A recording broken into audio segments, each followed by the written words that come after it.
Happy morning, children.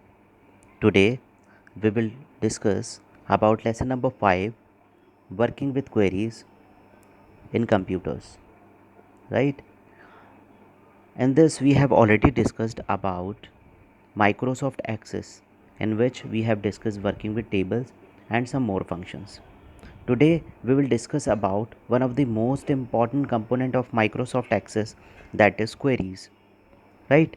As we all know that database is a type of organized collection of our data. It means we can organize our data in a systematical manner. Moreover, it may consist of multiple tables. Those tables are connected to each other. Those are of different types. How can we give the data in that table? That is already been discussed. It means if multiple tables are there, right? Multiple tables are there. Those are connected to each other. We can extract data from them, and this extraction is possible with the help of query only. A query is a type of database object that help us to retrieve and view information from one or more database tables that meet a specific condition or criteria. It means according to any criteria, कोई भी ऐसा criteria लगा के, criteria मतलब ये होता है कि कोई भी हम उसमें कंडीशन ऐसी लगा दें जिसके थ्रू हमें वो डेटा एक्सट्रैक्ट हो जाए। ठीक, इसके थ्रू हम क्वेरीज़ के थ्रू जो है वो डेटाबेस से हम रिकॉर्ड्स को निकाल सकते हैं। ठीक, तो सबसे पहले हमने बात की क्वेरीज़ के बारे में। This is one of the most important components of database, और what is database we have discussed. Now we will come what is query.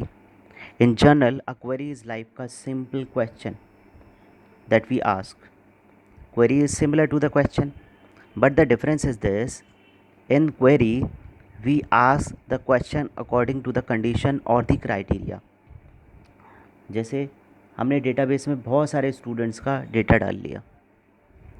मान लेते हैं कि हमने मार्क्स का डेटा डाला हुआ है, आपके टीचर्स हैं आपके स्कूल में, आपके मार्क्स का डेटाबेस बनाते हैं।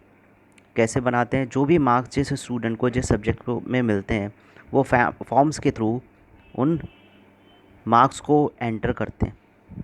ठीक है, और उसी के अकॉर्डिंग जो होता है आपकी रिपोर्ट जनरेट होती हैं, और वो रिपोर्ट्स आपको प्रिंट होके रिपोर्ट कार्ड की फॉर्म में मिल जाती हैं। ठीक, तो इसमें मान लेते हैं हम कि यहाँ पर इन्होंने डिफरेंट एग्जाम्पल दिया है। मैं एक आपको डिफरेंट एग्जाम्पल दूंगा जो आपके जो सिलेबस है उस या जो आप का जो रिपोर्ट आता है उसके अकॉर्डिंग हो।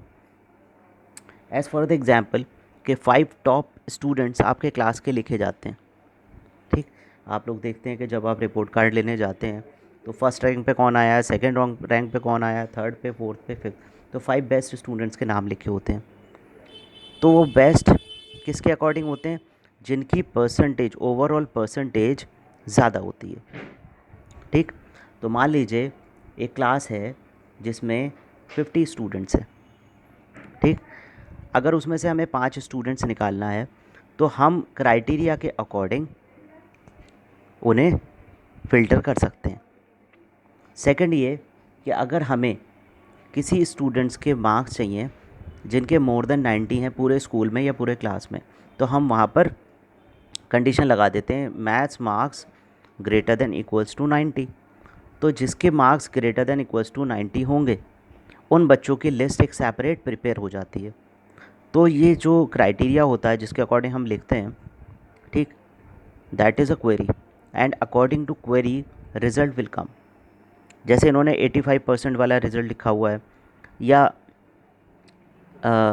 अलग अलग क्राइटेरियाज़ के अकॉर्डिंग, जैसे मल्टीपल क्राइटेरियाज़ भी हम कर सकते हैं। अगर हमें, जैसे यहाँ पर क्राइटेरिया इन्होंने लिखा हुआ है कि जो भी डेटाबेस है उसमें 8th और 9th के बच्चे सिर्फ एक्सट्रैक्ट होके आ जाएं, तो क्राइटेरिया यहाँ पर 8th और 9th का दिखाई दे रहा है। तो इस क्राइटेरिया के अकॉर्डिंग सिर्फ 8th और 9th के बच्चे एक्सट्रैक्ट होकर आ जाएंगे। इसके बाद में setting a relationship between tables. I have told you about this के primary key is use to set on a table to uniquely identify the data. ठीक, जैसे रोल नंबर मैंने बताया था कि एक कॉमन फील्ड है, तो यहाँ पर भी 2 टेबल्स हैं और इन दोनों टेबल में प्राइमरी की हमारी लगा रखी हुई है और रोल नंबर एक कॉमन फील्ड है यहाँ पर। तो इस कॉमन फील्ड के बेसिस पे यहाँ पर हम रिलेशनशिप क्रिएट कर सकते हैं। ठीक, तो रिलेशनशिप कैसे होगा practically, I will send you the video in the next. तो रिलेशनशिप में क्या होता है कि हम टेबल्स में जाते हैं और रिलेशनशिप में वहाँ पर क्लिक करते हैं, तो दोनों टेबल के शॉर्टकट्स बनकर आ जाते हैं। उसमें हम क्या करते हैं, उन फील्ड्स को इनपुट कराते हैं।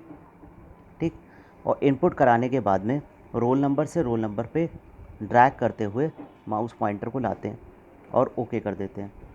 तो क्या होता है, हमारी 2 टेबल्स के बीच में या 2 से ज़्यादा टेबल्स के बीच में रिलेशनशिप क्रिएट हो जाते हैं। Practical video I will send you later.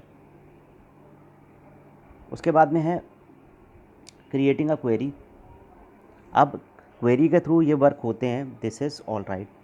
ठीक, आपको ये पता चल गया कि क्वेरी जो है वो कंडीशन के अकॉर्डिंग होती है और उससे हम लार्ज अमाउंट ऑफ डेटा में या पूल ऑफ डेटा में से हम अपने रिकॉर्ड को एक्सट्रैक्ट कर सकते हैं। This I have told you. लेकिन अब ये क्वेरी बनाते कैसे हैं, इन क्वेरीज़ के थ्रू हम डेटा में से एक्सट्रैक्ट कैसे करेंगे, डेटाबेस से डेटा को हम एक्सेस कैसे करेंगे, ये मैं आपको इसके थ्रू बताऊंगा। तो यहाँ पर 2 तरीके होते हैं, एक तो होता है डिज़ाइन व्यू और दूसरा राइटिंग द क्वेरी। इसमें आपका राइटिंग द क्वेरी नहीं है in your syllabus, design query है, जिसके थ्रू आप क्वेरी को डिज़ाइन कर सकते हैं और बड़े डेटाबेस में से अपने अकॉर्डिंग, चॉइस के अकॉर्डिंग डेटा को एक्सट्रैक्ट कर सकते हैं। तो इसमें देखिए, design view give us more control over a query. ठीक, इसमें क्या होता है कि हम क्वेरी डिज़ाइन में जाते हैं। ठीक, क्रिएट में जाकर क्वेरी डिज़ाइन में जब हम क्लिक करेंगे तो हमारा एक ये विंडो खुलकर आ जाती है जिसमें डिफरेंट टेबल्स के नाम होते हैं।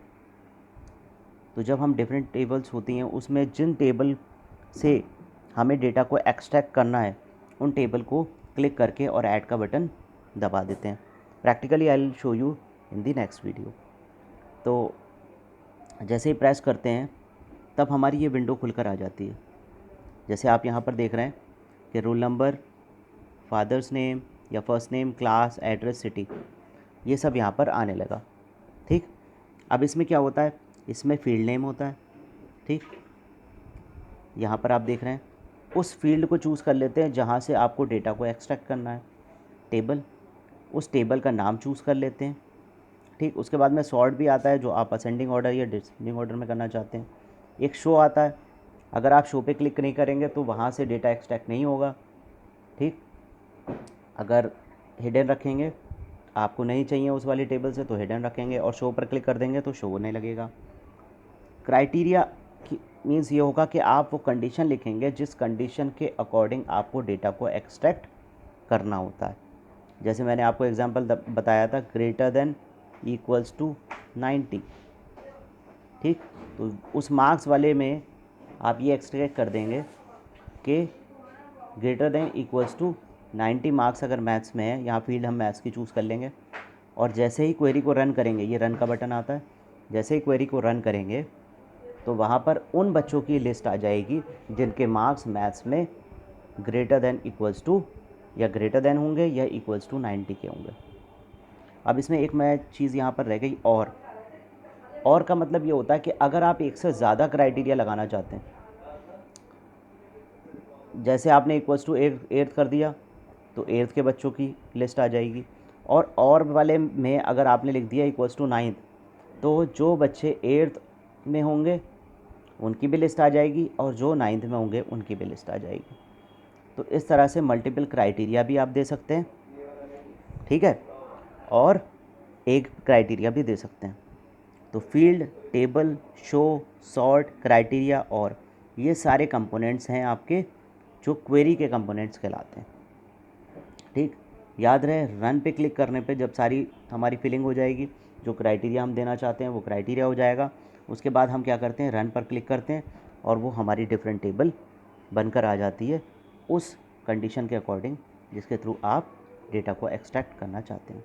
Hope you understood all the things. In next video I'll show the practical aspects of this chapter. Thank you very much.